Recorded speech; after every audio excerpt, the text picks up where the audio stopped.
Here are today's top stories. Malacanang says it will prioritize the safety of Filipinos in Syria amid airstrikes by coalition forces. President Duterte is looking to sign an executive order ending contractualization by Labor Day. Ride-sharing companies Grab and Uber are told to explain Uber's shutdown despite orders to continue operating separately. The Department of Agriculture offers loans to fishermen and farmers affected by the closure of Boracay. Good day, I'm Pia Rosas Morato. Welcome to the PNA Newsroom.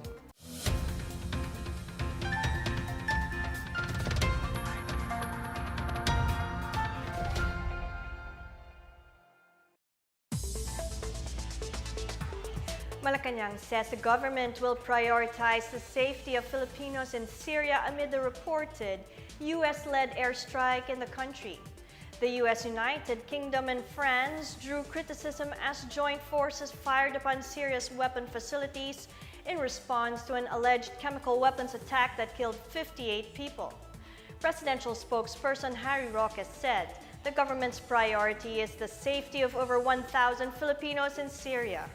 Roque said as member of the United Nations, the Philippines is prohibited from using force other than for self-defense or when authorized by the UN Security Council. However, the government also exercises its responsibility to protect. When asked if the Philippines would contribute to the U.S. forces, Roque said he would rather wait for instructions from President Rodrigo Duterte. Solicitor General Jose Calida maintains that the quo warranto petition against Chief Justice Sereno stands, even as Sereno's camp claims that she has filed her statement of assets, liabilities, and net worth. Here's our report. Solicitor General Jose Calida reiterates Chief Justice Maria Lourdes Sereno failed to file her SAL-N when she was a law professor at the University of the Philippines. The quo warranto petition against Sereno states that she is unfit to assume office due to this uncomplied requirement. Attorney Josa Dainla, Sereno's spokesperson, says at least 11 out of 21 missing SAL-Ns have been found prior to Calida's submission of the top magistrate's SAL-Ns to the Supreme Court on March 27.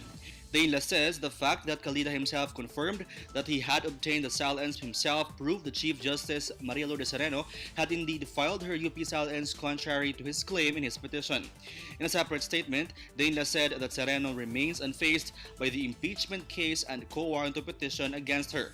Sereno earlier sought the dismissal of the case, arguing that the SC has no jurisdiction and authority to remove her from office.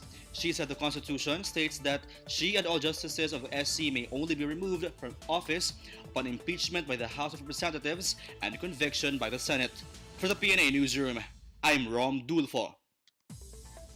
President Rodrigo Duterte wants the executive order seeking to scrap labor contractualization or ENDO to be released on or before Labor Day, May 1. Presidential spokesperson Harry Roque made this statement after the supposed meeting between Duterte and labor groups on Monday regarding the EO was canceled. He surmised that the final version has yet to be agreed upon by both government and the labor sector. Roque said that the more fitting occasion to sign the EO would be on or before Labor Day. He said that Duterte has been restive about the EO since it was one of his campaign promises. Malacanang earlier said that while Duterte was bent on fulfilling his campaign promise, Congress must step in the process. Justice Secretary Menardo Guevara said that even if an executive order is ineffective in banning the contractualization, the President can still do it through consultation or in coordination with Congress. Guevara, however, reiterated that Congress needs to intervene and create a law to repeal or amend that particular provision of the Labor Code. The Special Action Force is expected to receive their unpaid subsistence allowance worth 68 million pesos. PNP Chief Ronald De La Rosa said this may happen soon with the filing of charges against staff officials involved in the disappearance of the fund. De La Rosa said he had been informed by former SAF Director Benjamin Lusad about the funds that were not received by troopers during his tenure. He said the Ombudsman already has jurisdiction of the case and those involved will face criminal and administrative charges. Meanwhile, incoming PNP Chief Oscar Albayade will be tasked to disburse the unreceived allowances of the staff troopers. PNP Chief Ronald Bato de la Rosa considers the return of the public's trust in the police as his legacy. De la Rosa announced this in a press briefing held after his last flag-raising ceremony as police chief. He says not only has the gap between police and citizens been closed, but people now highly respect police officers. While he has no regrets with his decisions and policies as PNP chief, he admitted that he will miss his job once he steps down from his post on Thursday. Meanwhile, De La Rosa is preparing for his impending appointment as head of the Bureau of Corrections by studying the country's penal system. He stressed that he is determined to stop the rampant trade of illegal drugs in prisons. Still to come, ride-sharing companies Grab and Uber are told to explain Uber's shutdown despite orders to continue operating separately. Residents and fisherfolk in Bulacan town air their opposition to the proposed airport project. These and more when the PNA Newsroom returns.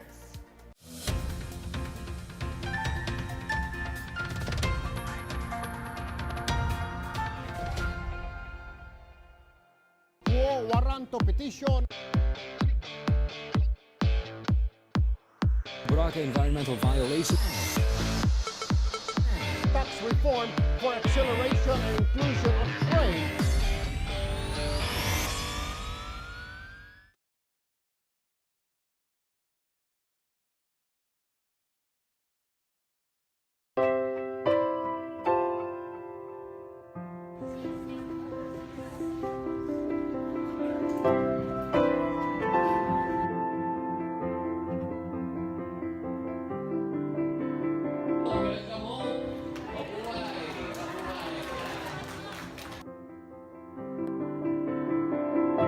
Maraming salamat po, President Duterte. Tatay Digong, mahal kita.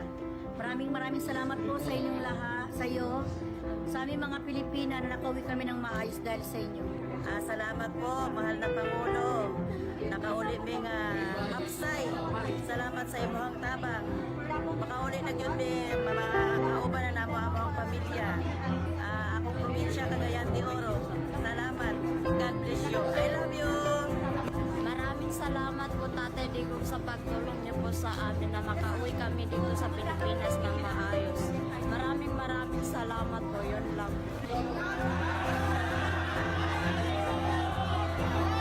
President Duterte, love you.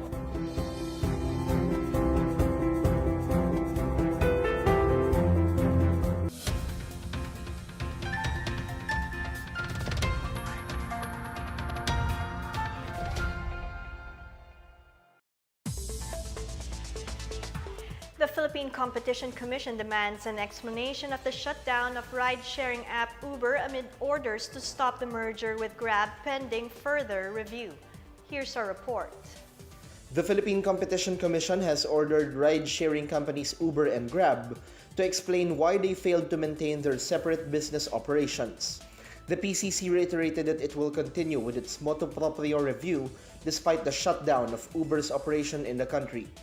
The mobile app of Uber was deactivated Monday after it has earlier announced that it will operate in the Philippines until April 15. Grab acquired Uber's ride-sharing and food delivery businesses in Southeast Asia last March 26. In return, Uber will receive a 27.5% stake in Grab's shares. The PCC said Grab's buyout of Uber will mean taking up 93% of the ride-hailing market, leaving only 7% to new transportation network companies. The PCC has formulated various interim measures that would ensure the credibility and integrity of its review on the merger of Uber and Grab for possible anti-competition concerns. Among these include maintaining the independence of their business operations, refraining from sharing confidential information such as pricing and operations, and refraining from imposing exclusivity clauses. Both Uber and Grab were also asked to refrain from performing any practice that could lead to reduced viability of their businesses. The PCC is determining how the acquisition of Uber would affect the ride-sharing market as well as its impact on the thousands of its partner drivers who could be displaced. For the PNA Newsroom, I'm Bench Bondok. The Bureau of Internal Revenue has teamed up with the Bureau of Customs to jointly go after tobacco smugglers. BIR Commissioner Cesar Dulay said they have partnered with the BOC because of their expertise in cracking down on illegal importers of cigarettes, among others. He said the government loses uncollected taxes as a result of this illegal activity. Dulay revealed that legitimate cigarette manufacturers have asked government to go after the underground tobacco industry and indicated their willingness to work with the government to address the problem. In a related development, the Department of Finance has focused on Mighty Corporation, which has been proven to have tax liabilities amounting to 25 billion pesos. Mighty Corporation, which has been acquired by Japan Tobacco Incorporated, needs to settle some 30 billion pesos in accumulated taxes. JTI is also expected to pay nearly 40 billion for this year alone.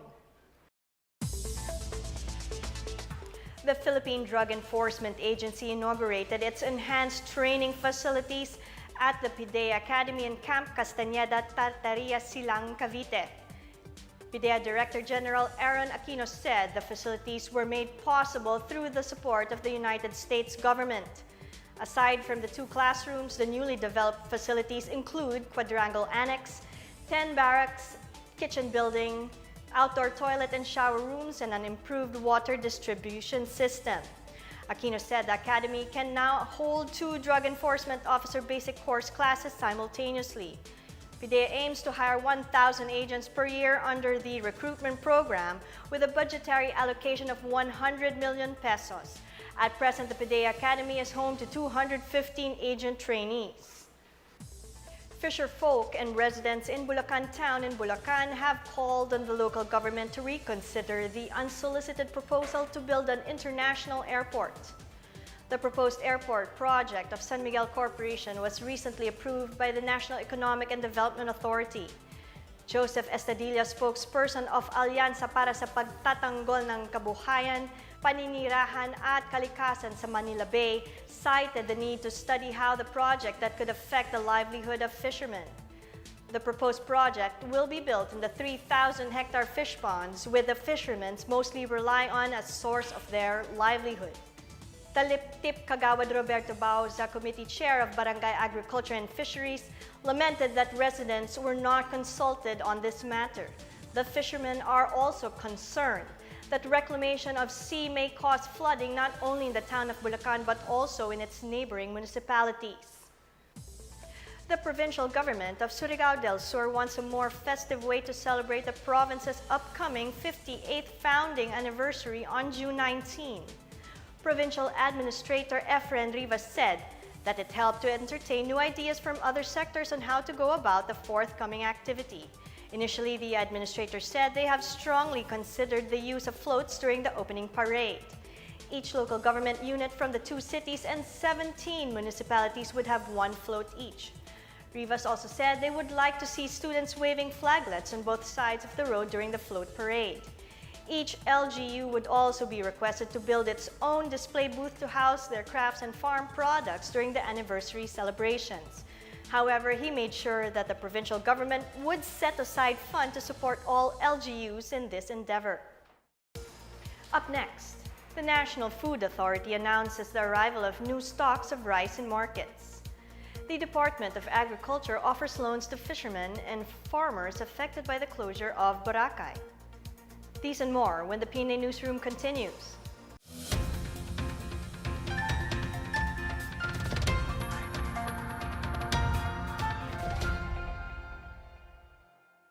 Waranto petition.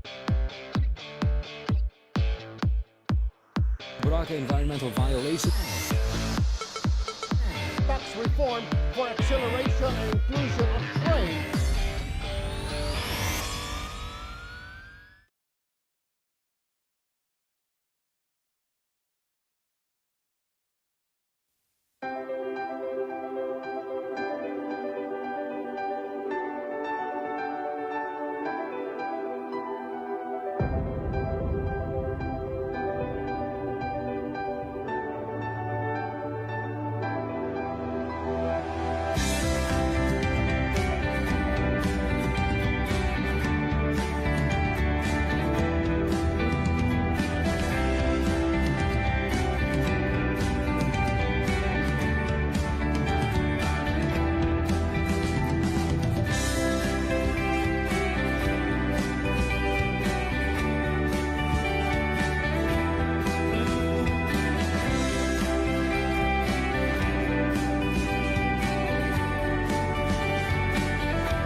The National Food Authority announced the arrival of new stocks of regular milled rice to markets. About 800 sacks of rice arrived Monday morning from private millers in Nueva Ecija. NFA spokesperson Rex Estoperez said the rice are initially available at 39 pesos per kilo at service outlets in Parañaque and Quezon City. Other markets in Metro Manila will also be able to sell this rice starting April 18. Meanwhile, the Grains Retailers Association of the Philippines said only accredited rice retailers will be allowed to directly sell the rice. The Nueva Ecija rice millers also committed to lower its price to 39 pesos per kilo from 42 pesos until the shipment of imported rice arrives. Each customer will be allowed to buy a maximum of 3 kilos. The Department of Agriculture approved a 39 million peso production loan easy access program to aid fishermen and farmers affected by the closure of Boracay. The DA also offered up to 50 million pesos in farm machinery and equipment loans for farmers associations and cooperatives. Agriculture Secretary Manny Piñol earlier urged Aclanons to strengthen fish pond operations similar to those in Mindanao, which earn up to 1 million pesos every 6 months. Farmers availing of the equipment loan will in turn be charged only 2% interest every year. Farmers associations are also encouraged to buy a complete package of machines to help them in planting. The Philippines settled for 8th place in the Under-16 Junior Davis Cup Asia Oceania Final Qualifying Tournament in Kuching, Malaysia on Saturday. Jose Antonio Tria lost to Sandeep Vengatesan Mohandus in the first singles, while Michael Francis Ayala was forced to withdraw due to cramps after the second set won by Dev Vipul Javia. Meanwhile, Japan's Shintaro Mochikuzi defeated Azikbek Dadabev of Uzbekistan in the championship round. Shunsuke Mitsui downed Olimjon Nabiev in the second singles, while Kei Manaka and Mitsui prevailed over Dadabaev and Nabiev in the doubles. Cooper White and Ty Leonard Sack from Australia blasted Hong Kong's Chaklam Coleman Wong and Tim Thomas Gauntlet to finish third. Japan, Uzbekistan, Australia, and Hong Kong have earned slots in the World Finals later this year. San Sebastian Church is celebrating the 400th anniversary of the arrival of Our Lady of Mount Carmel in the country this May. The church has laid out its activities where devotees may venerate her. Here's our report. San Sebastian Church in Manila is ready for the 400th anniversary of the coming of Our Lady of Mount Carmel on May 4. Bing Kimpo, trustee of the San Sebastian Basilica Conservation and Development Foundation, said the highlights of this year's celebration will be the Salubong in Traslacion. The Salubong will start with a fluvial procession at 5 in the morning, followed by a mass at the Quirino Grandstand. The procession will continue up to the San Sebastian Basilica at the Plaza del Carmen in Quiapo. The image of Our Lady of Mount Carmel came to the Philippines in 1618 as a gift of Carmelite nuns from Mexico City. It was enshrined at San Sebastian Church in 1621, and in 1890, the church was declared a basilica. The devotion to Our Lady of Mount Carmel is popular for its numerous miracles, particularly the church being spared from the ravages of World War II. These early devotees here and abroad have committed to join the celebration of this devotion. For the PNA Newsroom, I'm Janice Cave. Let's now check out the weather forecast for Metro Manila and the rest of the country.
Let's take another look at today's stories. Malacanang says it will prioritize the safety of Filipinos in Syria amid airstrikes by coalition forces. President Duterte is looking to sign an executive order ending contractualization by Labor Day. Ride-sharing companies Grab and Uber are told to explain Uber's shutdown despite orders to continue operating separately. And the Department of Agriculture offers loans to fishermen and farmers affected by the closure of Boracay. Thank you for watching another edition of the PNA Newsroom. To check out these and other stories, visit the PNA website or follow the Philippine News Agency on Facebook and Twitter. For more stories about the government and how it serves the Filipinos, look for these hashtags in all of our social media platforms and websites. And that's your daily dose of the latest news and information from the PNA Newsroom. I'm Pia Rosas Morato. Good day.